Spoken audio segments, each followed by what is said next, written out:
Hi everyone, welcome to the second session of the Urban Parks Member Marathon. This session is dedicated to our North America region. Thank you for joining us today. I'm Luis Roman, CEO at Urban Parks, and I'm pleased to welcome to this session, which intend to celebrate our membership and, of course, provide you some information about Urban Parks, invite you to join us as a member, and also we will enjoy a webinar, obviously with our fantastic speaker, Michael Bolan from the Presidio Trust, after this small presentation that I'm going to do related again to our membership services and also what is Urban Park. So if you allow me, I'm going to continue with this presentation, talking a little bit about what is Urban Parks, talking a little bit also about our governance model, the membership model, and also the services that we offer as a nonprofit organization related to parks, public spaces, and recreation all over the world. And also after that, I will present a little bit about our online community platform and how you can reach out to our website and join the organization today in this Urban Parks Marathon. Obviously, we have a discount to offer you in all types, in all our types of membership. So stay tuned and please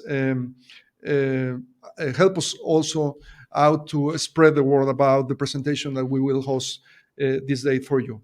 So talking about Urban Parks, and if you are seeing my screen, Urban Parks has a great background in terms of a strong history related to some other organizations that get together in 2015 to create Urban Parks. The previous background was about IFPRA and Parks for Life. IFPRA was an organization that was formed in the 50s in England and intend to be this voice mostly in Europe, Asia Pacific, and Africa for parks, recreation, and public spaces. And along with Parks for Life, another great organization, and other stakeholders get together in 2015 to really transform this idea in urban parks. And obviously, the urban parks is or intend to be this global voice who advocate for parks and public spaces all over the world, get together all the regional organization, but other type of stakeholders, universities, non-profit organizations, obviously large parks, and some others that really wants to really advance in the mission of parks, and with that, obviously, with all these benefits, really transform our communities all over the world. So our organization is pretty much this voice, and the reason that we are presenting today this Urban Parks Member Marathon is not just to celebrate our current membership, but invite you to join the organization and be part of this large community that has representation all over the world. In terms of this representation, we have our board here in the screen. Obviously, as you may see, we have people from many different parts of the world representing different backgrounds, different, obviously, professions related to parks. And with all these members of our board, we try to spread the word and obviously advocate for our parks all over the world. In terms of how we are divided, we are in this first slide that I show you, we are divided by regions. In this case, this webinar is dedicated to the North America region, which is leading by Scott Martin, which is the head of the Parks and Recreation District or Department of Chattanooga. But also we are four other different regions. We just finished our first session, this marathon, with Carl McLean, which is the head of our European region. Also, we have a great representation leading by Itziar de Luisa in the Latin America region. Also in Africa, leading by Bishop Novelli. And also we have a great membership in Asia Pacific region, leading by Mark Bowater and Nela Lomotan. So if you obviously are part of North America region, or you are, taking this session, you can join us and obviously participate in this type of how we can segment the people from all the world in regions, you can participate in your own region or obviously in other type of committees that we are about to show you.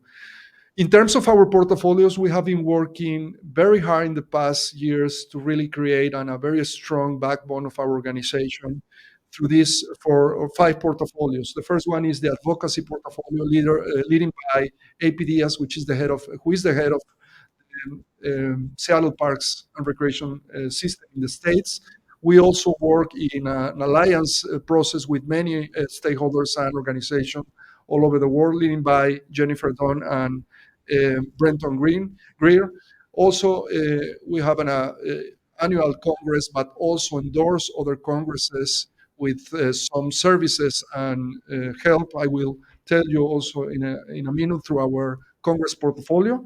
We also have our governance portfolio, and all the information related to this portfolio is placed in our website. You can find not just our constitution, but all the policies and all the processes that our organization follows in order to provide a very good structure in terms of governance.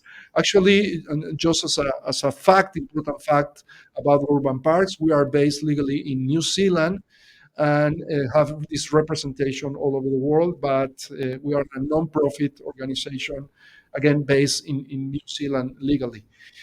As an organization, we provide services and opportunities for exchanging and participating in our network through our committees and through our programs. We have several of them. Obviously, we will share this information through your email that you register in this webinar, in this session. But also, you can participate as a member in all these committees or programs. I just want to mention them very quickly.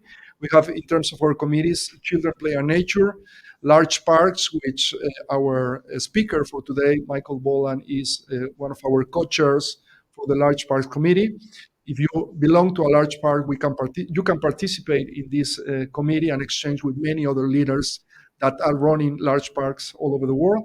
The Climate Change and Resilience Committee, Healthy Parks, Healthy Cities. We have a specific committee related to aging, well-being, and parks. We have a fantastic program for certification with World Parks Academy and Indiana University in the States, and also on a cemetery committee. And in terms of our programs, obviously we are working every year in terms of our programs and services that we provide through our programs to our entire community. So people with different interests and different, segmentation can participate. For example, we have this beautiful program in partnership with Salzburg Global Seminar, the Emerging Urban Leaders. We have an Urban Parks Award program and some other that we are in the process to launch or working already. Also, in terms of resources, and I will cover this in a minute, in terms of our website, we offer many services for free or available for our subscribers, but also we have an exclusive services for our members, like our webinars, our digital library. We have a service in which you can find people all over the world by demographics or also by some interested areas. We have communities in our software modules in which you can participate as an active member. And also we have this beautiful software in which you can participate. It's on a LinkedIn for park professionals all over the world, in which you can create your professional profile. I will show you in a minute, and also find people with your same interests or backgrounds. And also in terms of our event, we just present in our previous session, and you can check it out, this session in our platform, our Congress for next year, the Future Green City Congress, which is in a partnership with the Stasberg organization in the Netherlands and also the International Federation for Municipality Engineers, in which we are going to have this fantastic event in Utrecht in the Netherlands in September. And it's our main event. We just celebrate this year event in Adelaide, Australia. Last year was in Monterrey, Mexico. So we try to put our Congress every year in a different region of the world, so people from all over the world can join us and obviously exchange. It's a fantastic opportunity to really reach out with more people and amplify your networking. But we also can endorse and provide some representation services and, of course, speakers and some other services for regional events. If you are interested to partner also with Urban Parks, please reach out with us. And also we provide some media kits and some tools to celebrate Parks Week, which is an event that we have been celebrating for the past 4 or 5 years during a specific week in April, in which we celebrate all over the world, obviously, the parks, recreation, and public space. So I will finish this part of the presentation showing you some discounts that we have in all type of our membership available just during this marathon. So if you are an individual or you represent any type of organization, I will show you in a minute how you can really understand how the membership works. You can use these codes to really, join the organization with a discount in this Urban Parks Member Marathon. So to continue, and while I switch the screen to show you a little bit about our online community platform and how we or you can subscribe first of all into our online community platform, and then pick up any type of membership available or suits for you. We will show you a testimonial video in a minute who really talks about our membership, the type of members that we have. And after that, I will continue with the presentation. And immediately we will obviously start with the webinar that we will offer to you with Michael Boland from the Presidio Trust. So please, production, thank you.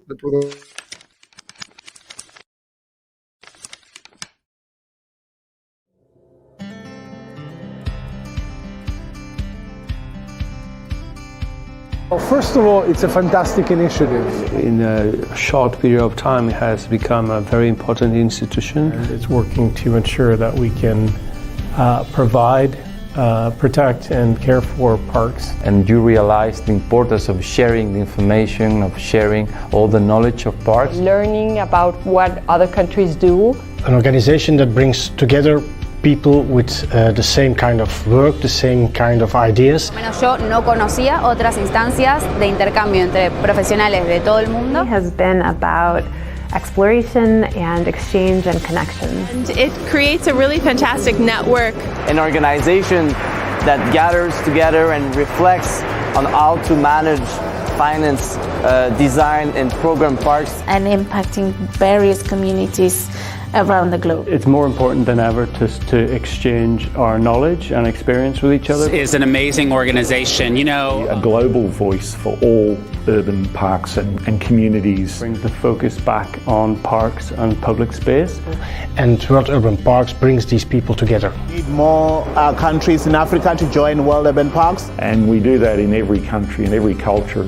Connecting park professionals around the world. To share knowledge from one country to the other. It's an incredible place for us to come together and really share ideas. And providing a platform for park professionals. An amazing platform to connect with people, to exchange resources, to exchange documents, to exchange expertise. Which is our website and a whole lot of member resources. Working through committees. By being that voice. We can share our work. Because they're trying to weave this community of park specialists. You have a lot of great organizations that are doing a lot of great things when it comes to parks and recreation. I encourage you to talk to the organizations that you're part of. Support mechanism for the national organizations. Pues es una labor especial que necesitamos las distintas organizaciones de los países. Parks works at the intersection of public spaces, nature and placemaking. And we can think together on how to make our public spaces and our urban parks even more welcoming. Just seeing different countries come together. Es una labor fundamental para que nos podamos encontrar. And it's so important for us as park professionals throughout the entire world to come together. This is an organization that is much needed now and into the future. I salute the organization for everything that they've been doing. I would encourage everyone to get involved in World Urban Parks. I love World Urban Parks. So let's come together. Please join World Urban Parks.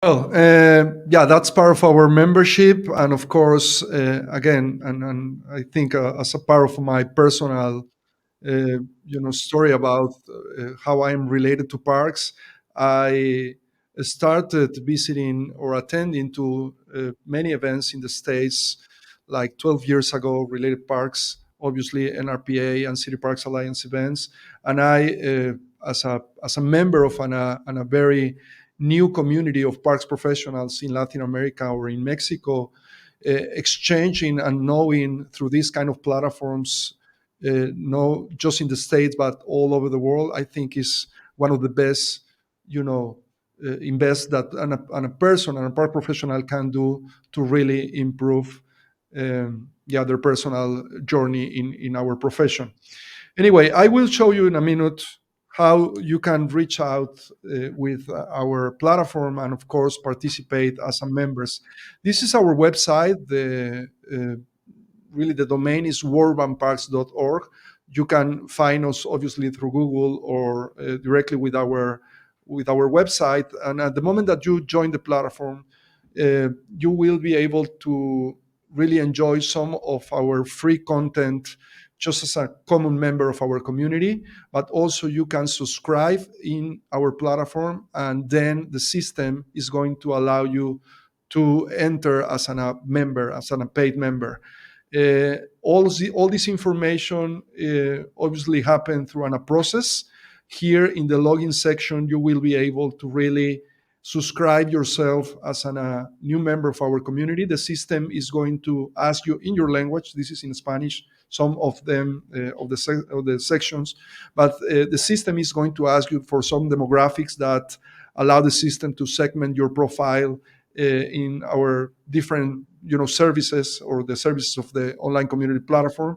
And then the system is going to send you an email asking you to approve your account, and then World Bank Parks is going to approve your account, and then provide you an opportunity to enter as a subscriber and really drive you directly to our membership section. I'm going to take a little bit of your time to show you here some of the main aspects of our website, and of course through this process how you can reach our membership area, and of course decide if you want to participate as a member, which type of membership you can choose from our different type. So here in this section, be a member, you can find all the personal benefits about being member of World Bank Parks. I'm going to explain you this in a minute, very short, very quickly, and also the benefits that we provide as an organization to our sector worldwide.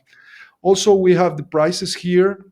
Again, as I mentioned before, since we are based in New Zealand legally, we use the New Zealand dollars as a currency, but of course we also put the different type of our membership price based in US dollars and also in euros, so you can have more information and you can decide which type of membership really suit you. So in terms of the individual membership, we have the regular one. The student also, we have a very large community about the students, and we want to really have more participation about the students all over the world. We offer a specific type of membership for retired people, and also we have two types of different individual membership related to a supporter and a value member, in which you can support with on a bigger amount of money the membership, and of course have this distinction in your membership. And in terms of the group membership, which is, I think this is fantastic for our type of membership in terms of group, we have this opportunity for many type of organization, could be a national peak park or a professional association, and a city agency, or also a philanthropic or business organization, a university. We have many of these type of membership, and World Bank Parks membership group is, or the type of groups is based of your budget. So if your organization is, for example, a city agency, you just need to place or to allocate your budget in this kind of a graphic so you can see the price that you should pay for your membership. One of the most amazing things about our membership is that allows all your staff to participate in your group membership, no matter the amount of people or the number of people, that can participate. So if your organization has 20 or 50 person or people who wants to participate inside of the platform as individuals, you are allowed to put as many as you want, no matter how many, again, you have in your staff or are related to your board or are part of your organization. So the membership is really based in the budget of your agency, of your nonprofit, or your university, any type of organization. You just need to understand in which place of this graphic you will be in terms of your membership, and then pick up the option and do the payment or whatever. As soon as you do that, obviously the system and all your staff need to register themselves as individuals, and then we will allocate them inside of your group membership after that process. So I'm going to log in here as a member, and I'm just going to take 5 minutes of this session to show you very quickly about our platform. The first is that the system is going to drive you as soon as you pay as a member, you be there as a paid member, to our member home, which is kind of a LinkedIn inside of our platform, obviously related to parks professionals all over the world. So you will see here, and the feed is pretty much the same as all the social media options in the market, in which people can participate, put in posts, obviously upload documents, ask questions or whatever in our different number of communities or in the platforms that we have inside of the community. I will show you in a minute. Here you will find your personal card, which all your information here. I'm related obviously to the LATAM region, and the system allows a gamification process in which you will get badges and ribbons related to your participation in the community.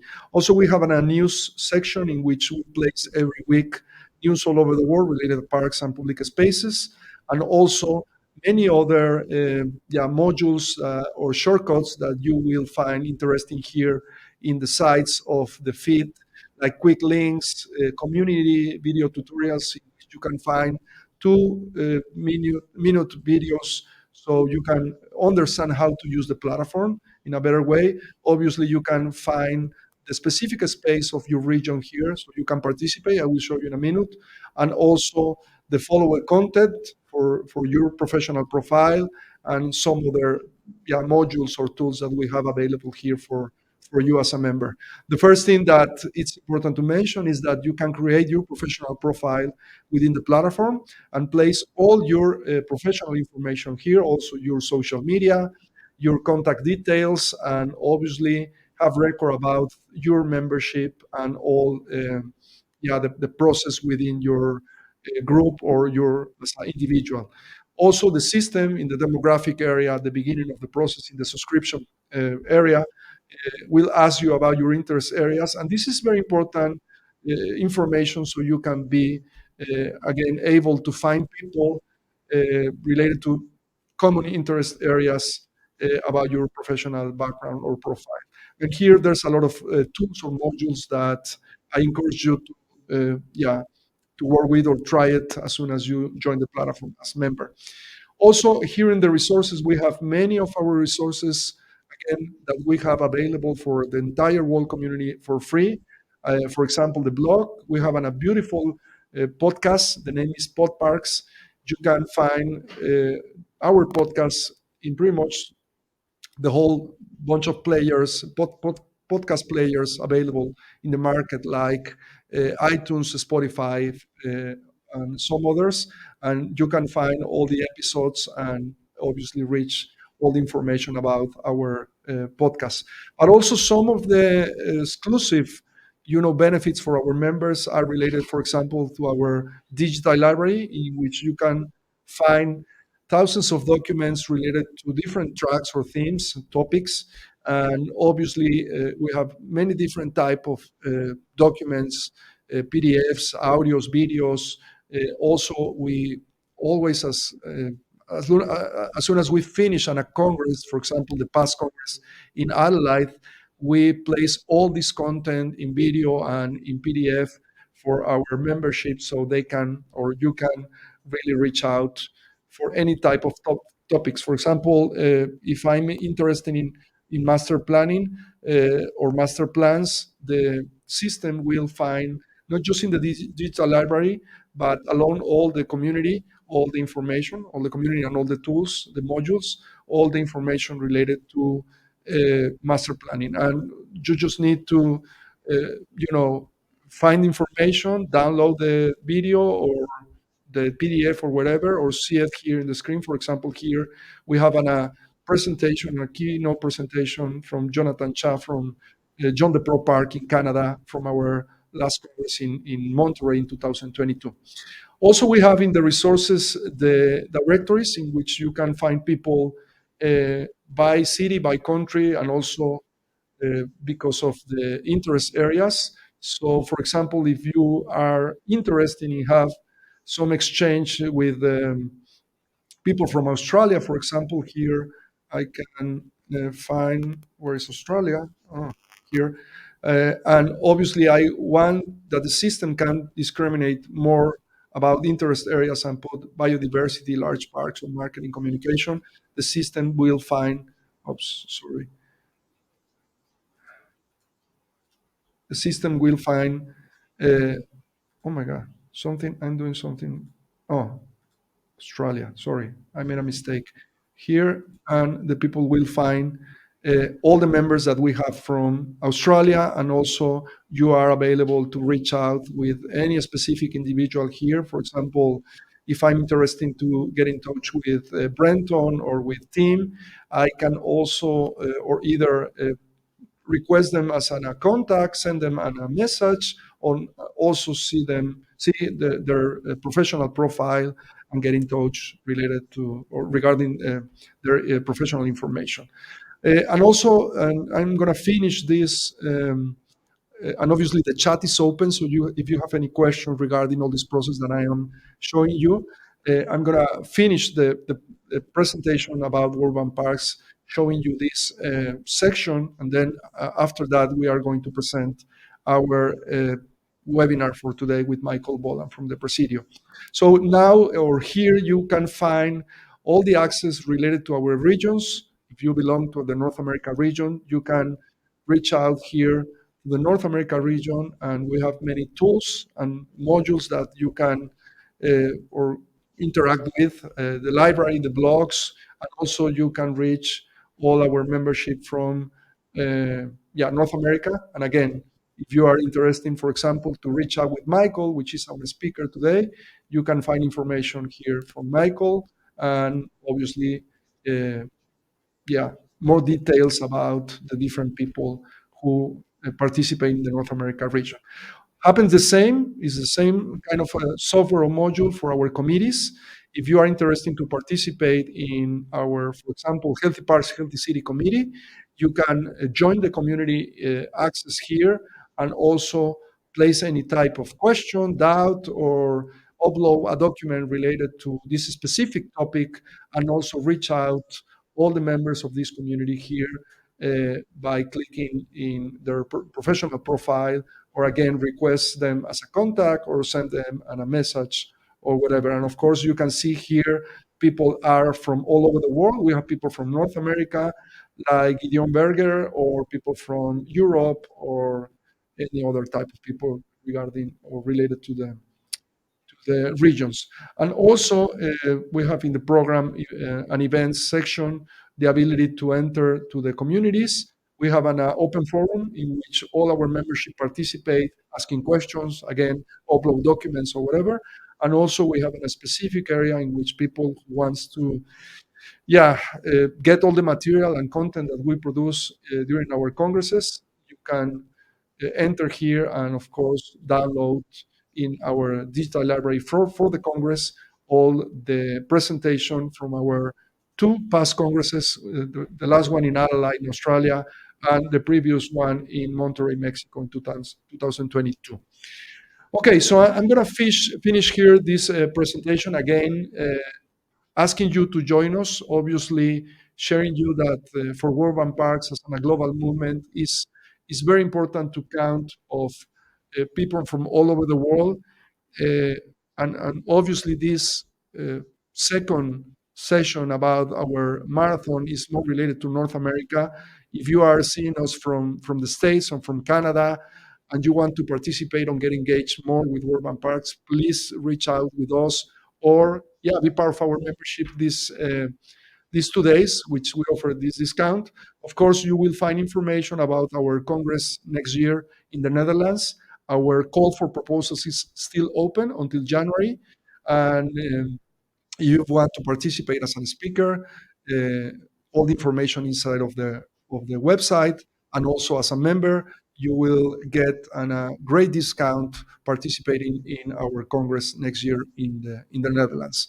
So the next, and obviously at the end of the presentation of Michael, I will finish the session with some other comments and obviously announcements. But from now, I really want to thank Michael Boland, the head of the Presidio Trust in San Francisco, that will offer us this amazing webinar. And of course, again, the chat is open. So if you want to share some ideas or ask questions, we are so open to receive it. Thank you very much. And we will get back in a very short.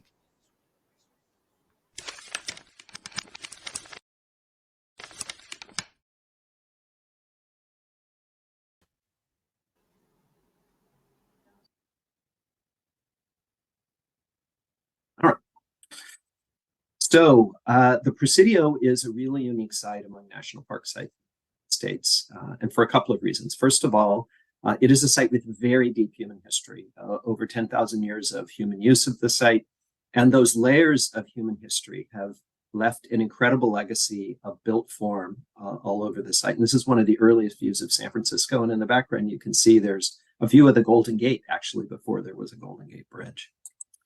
In 1776, the Spanish arrived and they founded a garrison or presidio at the entrance to the Golden Gate. This was part of an effort on the part of the Spanish to control what we now know as California. And it became the northern end of the Spanish Empire. Of course, the impacts of colonization on the Ramaytush Ohlone people, the native people, were profound. The impacts of colonization were really significant and led to the near extermination of the Ramaytush people. But it set the stage for 250 years of military use of the site, which left a really incredible collection, very distinctive collection of historic architecture and historic landscape architecture, one of the best collections in the United States. And as a result, in 1962, while the site was still a military site, the site was declared to be a National Historic Landmark District. And it was a unique site, not only because of its rich history and its very rich historic assets, but also because the Army never developed about 7% of the Presidio. And that 7% of the Presidio contained unbelievably rich native biodiversity, the best remaining collection of pre-contact San Francisco biodiversity that remained up to the present time. So in 1972, because of this rich biodiversity and also this really deep and important history, the entire site, though it was still an Army base, was included within the legislative boundary of a new urban national park, the Golden Gate National Recreation Area. And the Golden Gate National Recreation Area was one of the two first urban national park sites in the United States, and today spans 114 square miles of land north and south of the Golden Gate. And the Presidio sits right in the very center of the GGNRA. So in 1989, a couple of really important things happened in the history of the Presidio and related to our story today. The first is that in January of 1989, the Army announced that it was going to leave the Presidio. And because of the way the legislation was written when the Golden Gate National Recreation Area was founded, that land would automatically transfer to the National Park Service in 1994. The other big thing that happened in 1989 was in October when the Loma Prieta earthquake hit. And the Loma Prieta earthquake had significant implications all around the Bay Area, but one of the biggest ones was that it damaged one of the elevated freeways as well as the Bay Bridge. Really significant impact on the Bay Area. As a result, those two events gave rise to two really big and really at some point intertwined conversations. The first about the Presidio and what it meant for this unique site with this deep history, with this really important urban ecology to be transformed into a national park site. And the second was a conversation led by our Department of Transportation, Caltrans, about the future of the elevated freeway that connects San Francisco to the Golden Gate Bridge and runs right through the center of the Presidio. So that first conversation about the future of the Presidio as a national park started with a really detailed evaluation of the condition of the Presidio. And what we all found was really surprising, that the Army had been underinvesting in the Presidio for decades. And as a result, the Presidio was a serious mess. And in fact, when the Park Service did its initial evaluation of what it would take to transform the Presidio into a national park, they found that it would require almost $1 billion of capital investment to upgrade the buildings at that time. And this was in the middle of the 1990s. As a result, in 1996, the United States Congress created a new kind of purpose-built partnership model for guiding the transformation of the Presidio from an Army base into a national park, when it created a new kind of federal organization, the Presidio Trust, the organization that I work for, and created a partnership between the Presidio Trust, the National Park Service, and the Golden Gate National Park Service, Parks Conservancy, our nonprofit partner, to lead the charge on transforming the Presidio. Now, the Presidio Trust was given a really unique mandate among federal agencies. The Presidio Trust is a federal agency, and we were given much the same mission as other national parks in the United States. We were given responsibility for preserving the Presidio's really important natural, cultural, and scenic recreational resources and preserving them unimpaired for future. In addition to that, because we are in the very middle of an urban national park, we were given the responsibility of making sure that these parklands not only serve people that were familiar with national parks, but specifically served traditionally underserved urban audiences that historically have not been served by or really felt welcome in more traditional national park sites. But then lastly, there was a kicker, that we were required to become financially self-sufficient within 15 years, or the entire Presidio would have been sold and been developed as another neighborhood in San Francisco. So really, given this very unique responsibility that we had, first job was simple. We had to save the place. We had to achieve financial self-sufficiency in order to preserve the Presidio and keep it from being sold. However, the biggest challenge that we had was the only tool that we had in our tool belt to actually achieve financial self-sufficiency, which was the 800 buildings that the Army had left us, many of which were historic. So our first job was to leverage those buildings and do two things, to rehabilitate those buildings, to create a revenue engine that could support the park. But the second thing was we needed to create a new kind of national park community, a community of people living and working within the park, living and working within those buildings that could both generate the revenue to support the park, but actually help us activate the park. Because again, you can imagine a large Army base that was empty in the middle of San Francisco or any other major city in the world could be a place where all kinds of things could happen. And that would be very difficult to make it feel comfortable to the public unless these buildings were activated through this new kind of national park community. The second really important thing that we had to accomplish was to preserve the park's really precious natural resources. And we needed to adopt, frankly, a different kind of mindset. You know, because in most national parks, which don't have large numbers of people living and working in the middle of them, nature is something that we can preserve somewhat independent of human activity. Whereas here we had a national park that was literally going to be occupied 24 hours a day, 7 days a week by a whole community of people living and working in the park to support the park. So we had to really wrap our minds around this different kind of model and adopt what we like to think of as a human-centered restoration approach, one that doesn't look at people as the problem, because so much of the work, the world of restoration, really focuses on the idea that the primary thing that's affecting nature is the impact of humans, which of course it is. But when you're trying to do restoration work in an environment like the Presidio, what really matters is how can people and nature really coexist, and how can people actually play a role?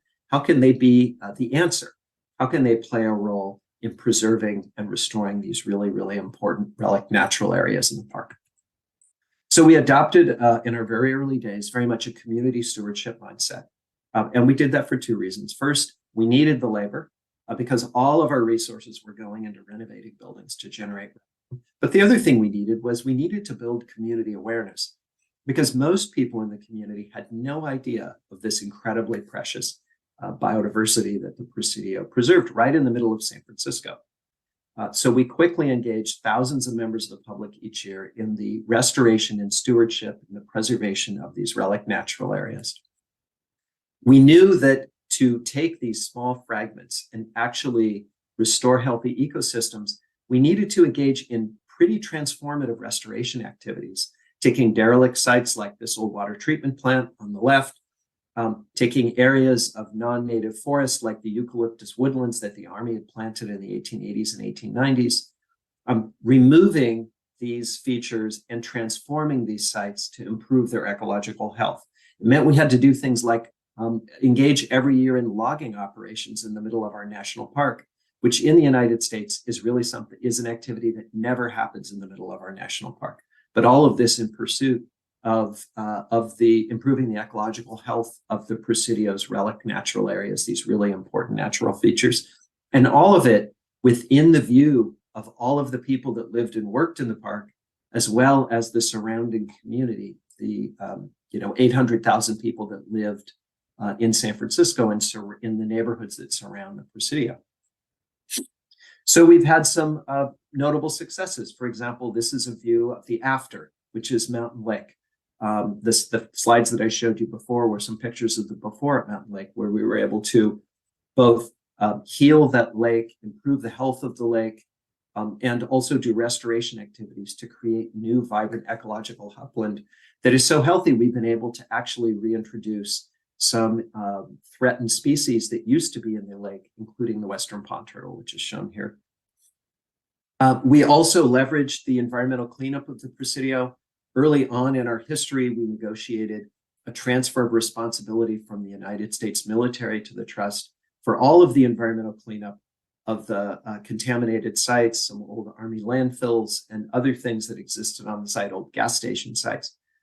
We transferred a negotiation of responsibility from the Army to the Trust so that we could drive this process, and so that we could use the cleanup program not only to improve the environmental health of the Presidio, but also to restore natural areas so that we could expand the footprint of natural area. And this is one of many examples, the restoration of the Tennessee Hollow watershed, which is a nearly 300-acre watershed that was in the eastern part of the Presidio. The Army had buried those lands in the 1880s and 1890s and covered them with landfills.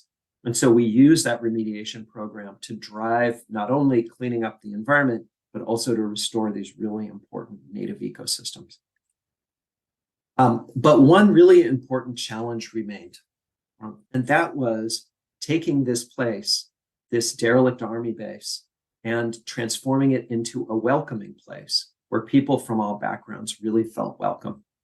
And the original philosophy of it that sort of underpinned the creation of the Golden Gate National Recreation Area was the idea that simply by creating a national park in a city, that everyone would come and everyone would be welcome. So armed with that philosophy, we got to work. And we began here at the northern waterfront of the Presidio, a 100-acre site known as Crissy Field, It's a site that, starting in 1912, had housed an airfield that had gradually grown and grown and grown until it covered about 100 acres of the northern waterfront of the Presidio. The very first big move that we made, the Park Service and the Conservancy transformed the northern waterfront of Crissy Field into a 100-acre new waterfront park. This really set the stage for our future development of the Presidio in a couple of really important ways. First of all, it really communicated to the public broadly that we were really focused on not just making a beautiful office park, but making a national park. Because so much of our activity in the early days was really focused on rehabilitating buildings to build this new engine for the Presidio. It also allowed us to begin to work really directly with community, so we could begin to understand the kinds of experiences the community was hoping to see might happen in the Presidio. And we were able to respond to some of those community desires here in the Presidio, in the restoration of Crissy Field. So soon after Crissy Field opened, we undertook our first comprehensive visitor survey of the Presidio in 2008. And what we found was this, that 85% of our visitors were white, that the vast majority of them were high income, and that most of the people that came to the site were actually neighbors.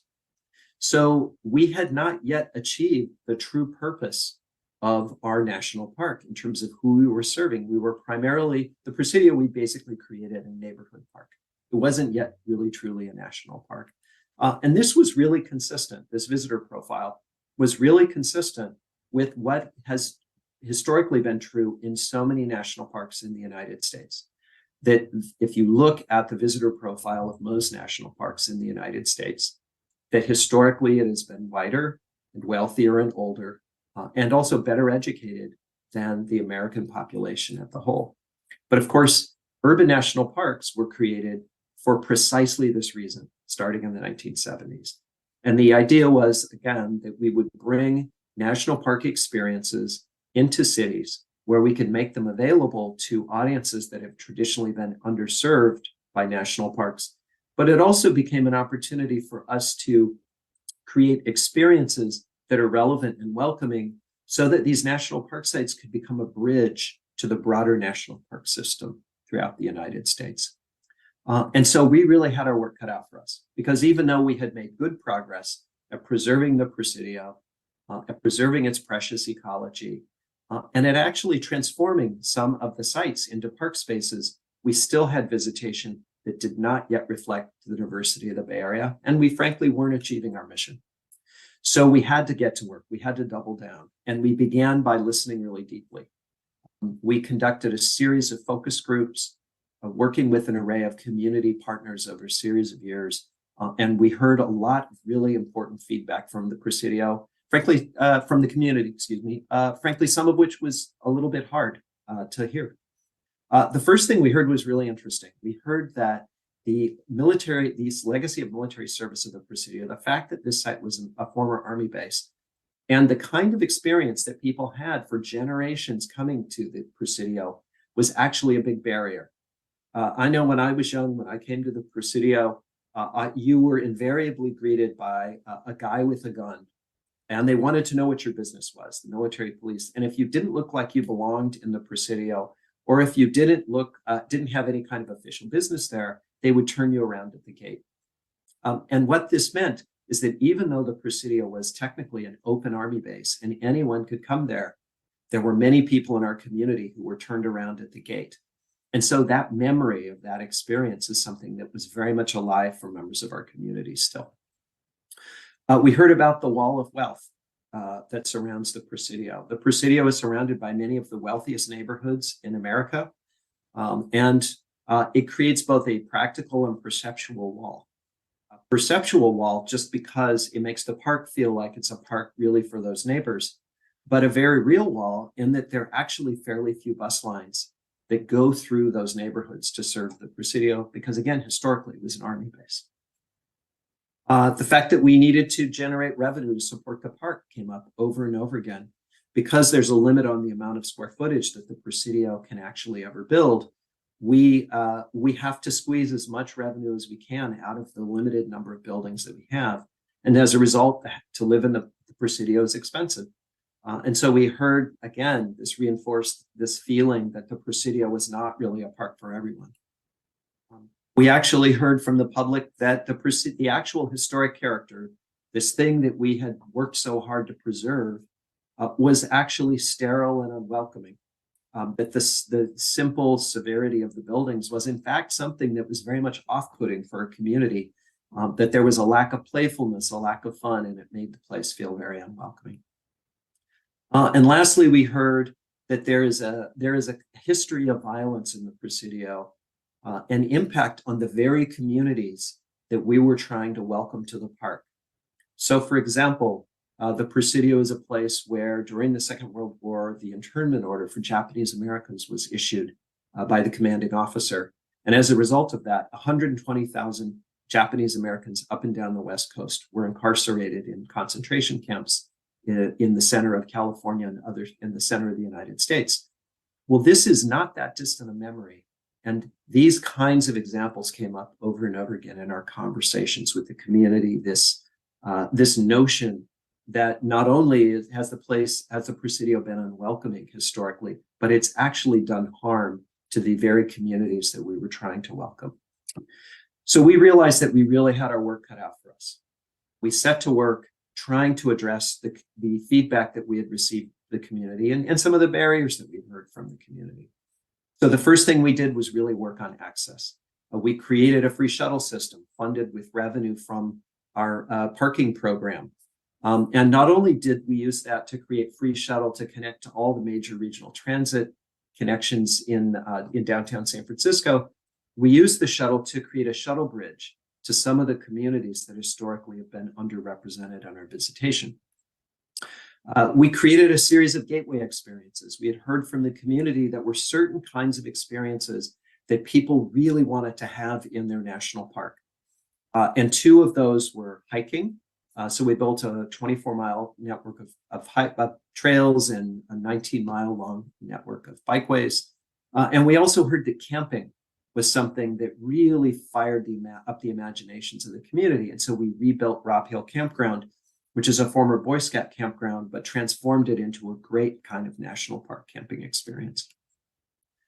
We came up with strategies for humanizing the sterile historic character that we heard about, building things like these share chairs, which are one part chair, one part toy, and scattering them over some of the historic parade grounds and other lawns in the park to really activate those spaces and humanize them. Instead of continuing to drive program ourselves using staff experts, we completely turned on its head our approach to activating the public realm and really worked with community to co-create the public realm, adopting what we call a park as platform approach, where we are making the park available to community-based organizations and that the community is bringing their programming, their events, and their activities to really activate the space. We worked closely with community partners to actually elevate some of the history of the Presidio that was deeply buried, some of which, frankly, is difficult history.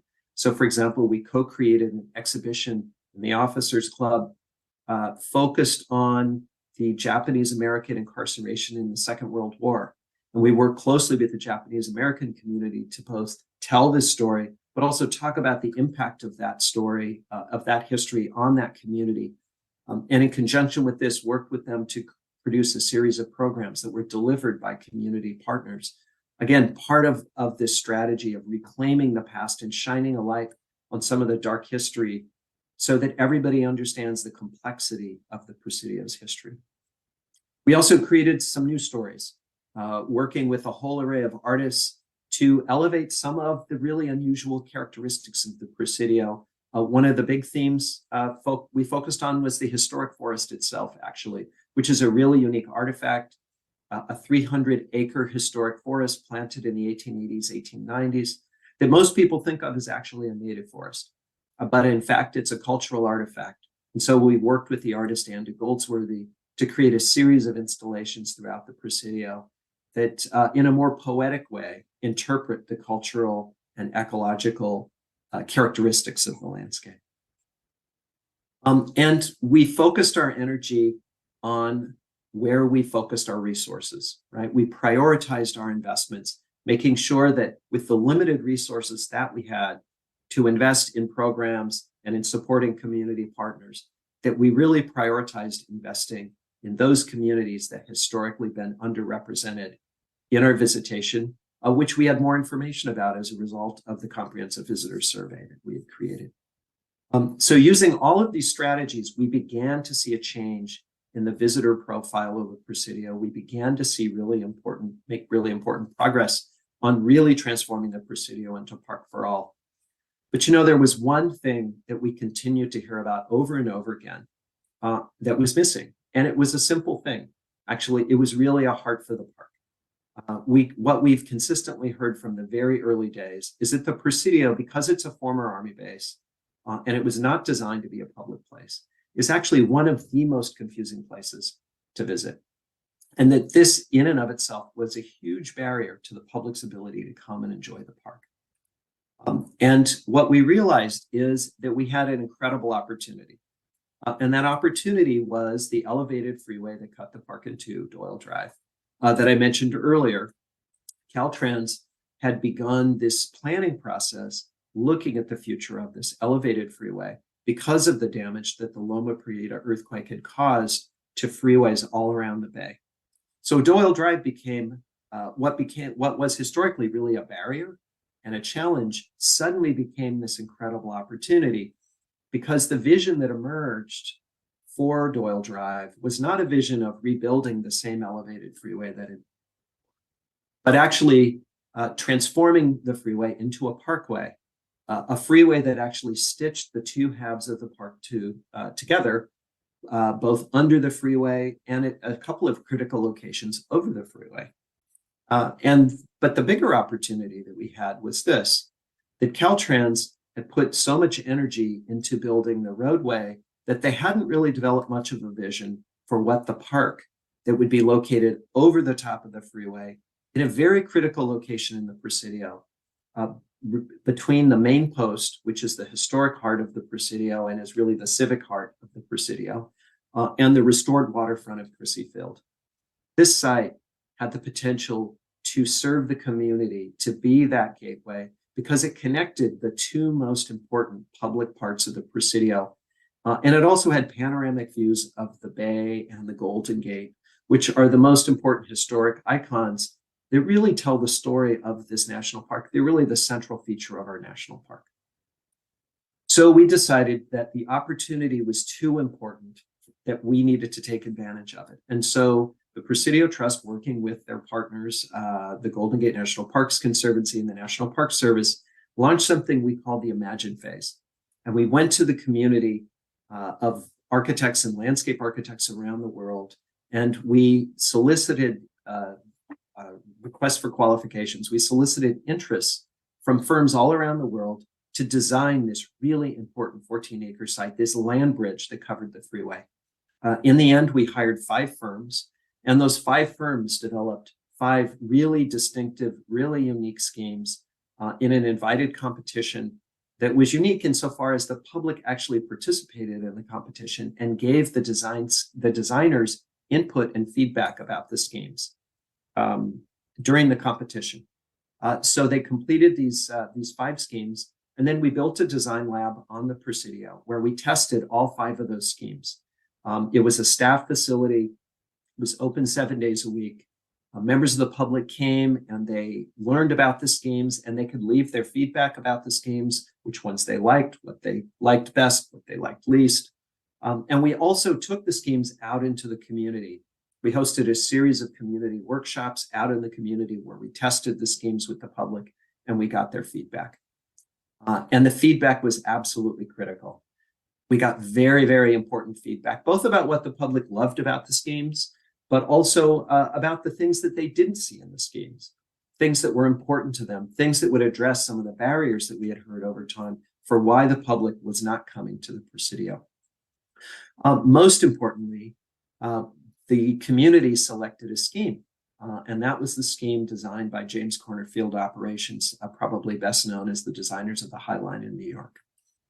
But we wanted to make sure that the scheme really served the community well, And so during the design and construction process, we created ongoing opportunities for the public to shape the design. For example, prototyping the outpost play environment that I'll show you in a couple of minutes with the community over a series of 3 summers. There were 2 big barriers that we faced. First, we had to wait for Caltrans to rebuild the freeway that we were going to build a park over. And we also had to work with our partner, the Golden Gate National Parks Conservancy, to raise $98 million to actually fund this new park to be built over the freeway. We used that time to continue to expand our ecosystem of partnerships, leveraging this park as platform approach that I mentioned earlier. Working with those partners, we created a whole co-curated opening season of programs and events designed to really reflect the diversity of the Bay Area and also to welcome audiences that historically have not been felt welcome in national parks and in the Presidio. And we also created both 2 really important things: a soft opening period that was designed to welcome community to the park before it opened to the general public, and something called the Presidio Activator Council, a group of 12 individuals that receive fellowships from the trust. And those fellowships were designed to support them over a year's time, during which they provided absolutely vital input about the community, about all of our aspects of our operations. And they also worked with us to co-create a major cultural program for the opening season of the Tunnel Tops. So the Tunnel Tops Park opened on about a little over a year ago, July 17th, 2022.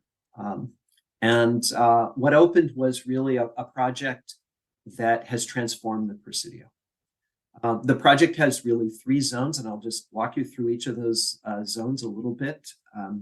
The Gateway Zone, a community common zone, and then a youth campus.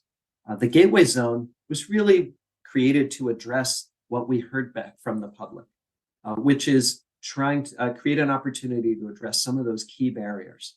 We also used it as an opportunity for us to recognize the traditional owners of the Presidio and the lands that of the San Francisco Peninsula, the Ramaytush Ohlone people, right at the gateway to the Tunnel Top site. But it's a place where we brought together a whole array of modes of transportation, our transit center, e-bikes, free shuttle, as well as a whole collection of information about what people can do actually in the park. The whole premise of the new visitor center and some of the other materials we located there is that people should be able to co-create. They should be able to design their own experience. And so we tried to make it much easier for people to learn about the array of things that they can do in the site. We also added some critical new infrastructure. We heard from the public they needed things like this new glass pavilion where the public can come, multi-generational groups can come, get out of the wind and enjoy the park 12 months of the year. Lastly, we created a new campfire circle. One of the things that the community said to us they wanted to have as a core experience in their national park is a campfire experience with a ranger and a campfire and a beautiful night sky where they can learn about the history and ecology of the Presidio, where they can share stories about their own communities, and where we can co-create cultural programming. And this is just another view of the campfire circle looking back up into the main post. The second zone is really this new community commons. These are the areas that are out over the tunnels themselves. And as you can see, it's a spot with spectacular views of the bay and the Golden Gate Bridge. And this is really a site that's a series of play meadows surrounded by these beautiful gardens. One of the interesting pieces of feedback we got from the public is that they really wanted a lot of gardens, that gardens were really important to them, not just lawns. Although the lawns were really conceived of as environments where the community can come together and engage in casual experience together to create a civic heart for the Presidio that we've long needed, with spectacular views of the bay, and also a place that's designed to support an ongoing series of cultural programs created by the community. We wove picnic areas and a new food program focused on the diversity of the Bay Area and the diversity, kind of cultural diversity, and also the diversity of cuisines in the Bay Area, to make sure that people had everything they needed to be able to come and spend a beautiful day on their national park. And along the northern edge of the site, built a new cliff walk, a fully accessible cliff walk that has a series of overlooks oriented to key views, where key stories about the Presidio's history and ecology are revealed, but also just an incredible place to hang out and enjoy the day. Here's just another view of the cliff walk. And then the last zone of the Presidio is really the youth campus. This is a new area that's located down at the level of Crissy Field at the base of the bluff. And this is something that really has grown out of one of the core, both things we heard from the public, but also key purposes that we believe national parks and cities serve, which is this, that urban communities, young people growing up in cities have such limited access to the outdoors, and they have limited access to real nature. And this has a whole series of health outcomes for young people growing up in cities that we heard a lot about from the community when we were working on this project. And so we wanted to create a place where every child in San Francisco would feel welcome and where they could access nature in the outdoors, where they could learn about nature and they could connect and develop an emotional connection to nature, but also where they could build some of the core skills they need to, and a sense of confidence so they could actually use the outdoors and hopefully develop a lifelong relationship to the outdoors. And the youth campus really had three components. The first is a new nature play environment called the Outpost, which is built of all natural materials, planted in native species, and is designed so that young people can challenge themselves, take beneficial risks, develop a sense of mastery, and in the course of doing that, develop a really strong emotional connection to the outside, and also develop a sense of confidence so that they want to go further. And woven through the Outpost are a series of individual experiences that really mirror some of the kinds of experiences that you might have in other national parks. The second element of the youth campus is something called the Field Station. Field Station is a drop-in environmental education center that's designed to really serve young people that tend to learn through their senses and also to take advantage of the fine motor skills of young people as a way of connecting kids to some of the incredible richness of the Presidio's history, but also some of its richness, its cultural history and its human history as well. And then lastly, the project includes the Crissy Field Center, which is a youth development center that primarily focuses on low-income kids and their families and is really designed to create opportunities for young people and also potentially future careers for young people in the world of conservation and the outdoors and the environment.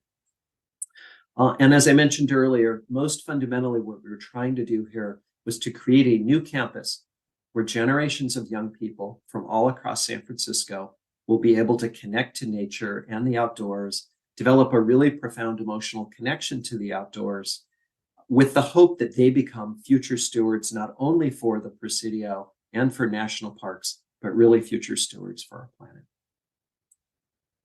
Woven through the entire project is one other critical thing, which is an engine that we need to generate the revenue to sustain the place.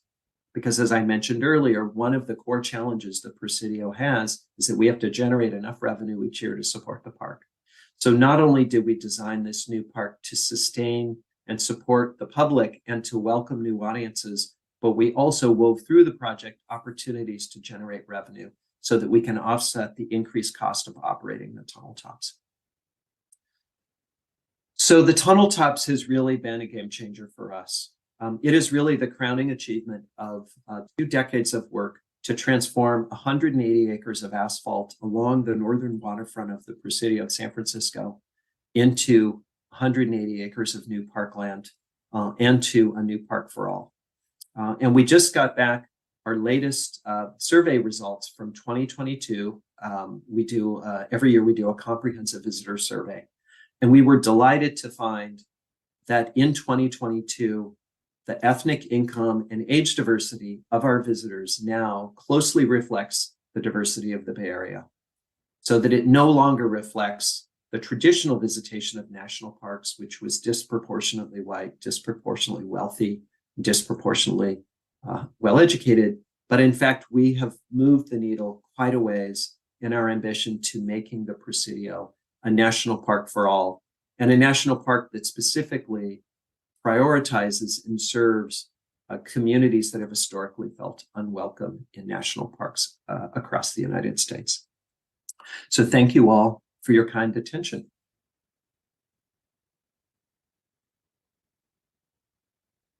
Thank you, Michael, for a fantastic presentation as always. I am in awe. And I want to ask you a couple of questions about your presentation. So first, congratulations on the Presidio. This work, you can tell that it's a work of great love and of great responsibility towards your community. And congratulations not only to you, but to all of the staff community members that have been involved in the project for the last decades.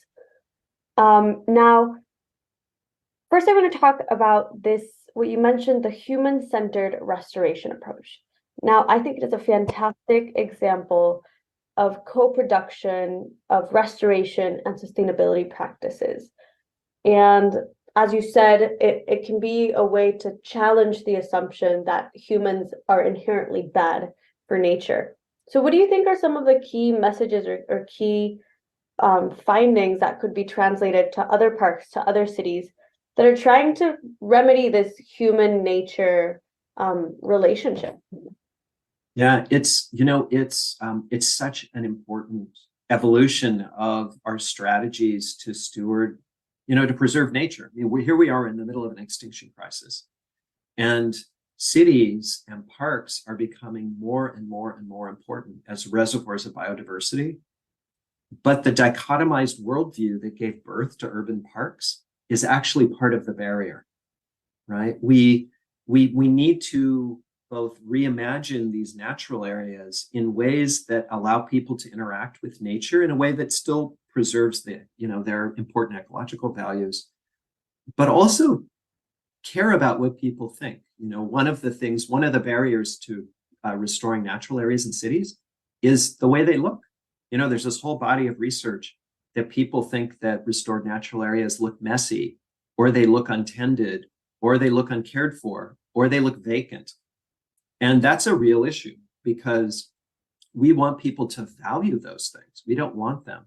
So bringing some of the aesthetic understanding that, say, landscape architects have about how people understand space is a really important to the restoration of natural areas in cities is really important. So that's one dimension of it. The other really important dimension is that we need to begin to imagine that every square foot of park could support more biodiversity, but that it doesn't mean we're restoring a pure landscape, right? Because these are humanized places. And so we need to come up with new landscape forms and new strategies that allow for people to continue to use park spaces in a way that support human health and, ecosystem services and the other kind of values that parks bring, but do it in a way that allows them to have more biodiversity. And so it's like reimagining the whole project of designing parks so that they and creating a whole array of new landscape forms that utilize native species, but in more humanized ways. And so it's a synthesis and the creation of a kind of middle ground where this expanded notion, I think of it as an expanded field of nature, of natures, right? We've got totally humanized landscape, we've got wilderness. And what we need is that middle ground, because the vast majority of our parks are going to be in that middle ground. And that middle ground is where people and nature can really coexist in a healthy way. Absolutely. Thank you. And I hope some other cities do take that into account. Now, I'm very interested in one of your underlying missions, which is creating a national park for all, especially for those who have been historically left out, marginalized from the park experience and the national park experience. With many cultural changes in the last couple of years, both social, political, and COVID brought around a whole array of changes. What are some of the new challenges that the park is facing in achieving this? And maybe what are some of the strategies that you guys are having to to shift or to implement? Well, let me just highlight a couple. I think so much of the way parks have been run historically is built on the idea that staff are experts. I think this is true for any institution, right? You go to a museum, the staff are experts, right? And what we find is that to create a place that's truly welcoming, that we need, instead of being the artist, we need to be more like the paintbrush, right? That we're just a vehicle that the community uses to express itself in the place. And we mediate between the community and the place just to make sure, there has to be a kind of referee. But really trying to turn so much of the agency, not only for the kinds of places we create, but how we activate them over to the community is so vitally important. And it's everything. It's the signage that we use, making sure that the language in the signage actually speaks to many audiences. It's making sure that your website can be readily translated into all of the key languages reflected, that are reflected in the population that lives around your park and that you're trying to serve. It's making sure that the community programming that happens in the park really reflects the diversity of the community, both in terms of the stories it's telling, but also in terms of who's on the stage, so that when somebody just happens to come into the park, they see a park that reflects the diversity of the community and themselves. Making sure that all the interpretive signage reflects the stories, these different stories of communities that are not part of what I'll call the kind of majoritarian narrative about history, which is so much about guys and guns, but rather, about the impacts of those guys and their guns on the surrounding community, but also the fact that, the military in and of itself in the United States was a huge force for cultural assimilation and integration. Was one of the first parts of the American government that was integrated at a federal level. And so it's been a force for many years that's been breaking down some of the traditional barriers between different communities. So there's so many threads, there's an interpretive thread, and I think the most important thing, there are two things, is that it's a project that's never done, right? Because the park is always changing, the community is always changing. And so the conversation is never over, right? That one needs to build durable, ongoing relationships with community organizations and individuals from all across the community. And that does never stop, right? And that it requires building trust. So that, and the way one does that as a park is by actually becoming a paintbrush, to go back to my metaphor, and making sure that we actually are authentically open to the input we're getting, and we're actually incorporating that feedback. And again, that's really hard, because I think so much of park management it's about preservation of these assets and keeping people out and controlling what people do. And, you need a kind of humility, and you also need to suspend a bit of your judgment about what's right and what's wrong if you want to create a place that's really welcoming to all. So it's really a multi-dimensional strategy that represents a shift of consciousness in the stewardship of parks. Perfect. And I think that would be a segue to the very last question we have time for. So again, we're all in awe of the historic transformation of the park. What would you say is the future of the Presidio? Such a good question. There are a couple of really important things that are happening. The first is that one of the things that is most derelict in the Presidio is our infrastructure. And we've just gotten a very significant grant that we can use to fully rebuild the entire electric grid and much of the water system, because we own our own utilities. And that's going to allow us to really go from having a 19th century utility system to a 21st or 22nd century system. So we're going to fully rebuild all of our utilities, and that will allow us to decarbonize the park. So really addressing climate, our climate carbon footprint and also our water consumption are the two biggest priorities we have. So getting to total water self-sufficiency and also fully decarbonizing the park are the two big things that we're focused on right now. And then I'd say there's another really important, two other important things. The second important thing has to do with nature and ecosystems. What we've realized is that we need to actually transform the city around the park to reintroduce certain animals that have home ranges that stretch beyond the park.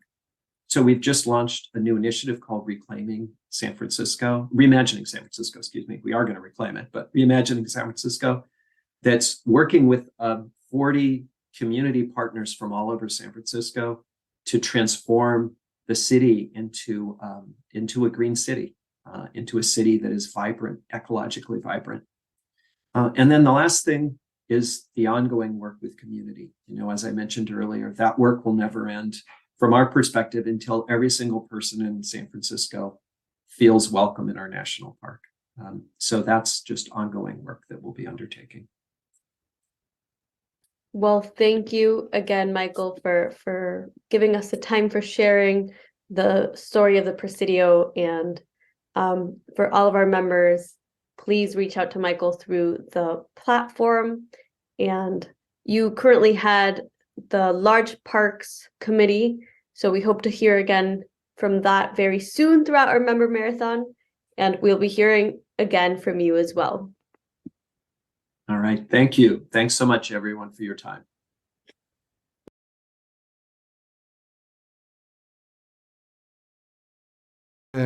Presidio Trust in the United States, in San Francisco, and also thank Alice Landin, our research advisor, and also our host in the Pod Parks, which is the official podcast of Urban Parks. I encourage you to reach out with Alice and Michael, as Alice mentioned, during this fantastic webinar here in our Urban Parks Member Marathon. You can reach both of them within the platform and also exchange with hundreds of parks professionals around the world and share these kind of insights and ideas like Michael shared with us today. So to finalize and closing this fantastic session, I would like to thank you for being connected today with us. Obviously, encourage you to participate more actively in our conversation as parks professionals all over the world through Urban Parks. Join us in our membership, of course, during this marathon, and you saw in the screen, you have a 15% discount in all our membership. And if you have questions, doubts, or any comment, please reach out with us through our emails, social media.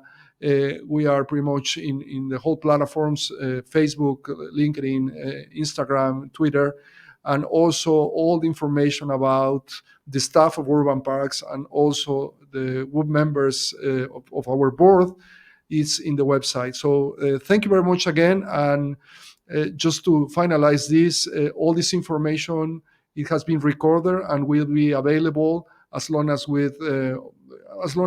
all these the rest of the sessions and all the webinars that we are going to present during this member marathon available in our online community platform for all our members. Thank you very much for being here with us, and see you in the next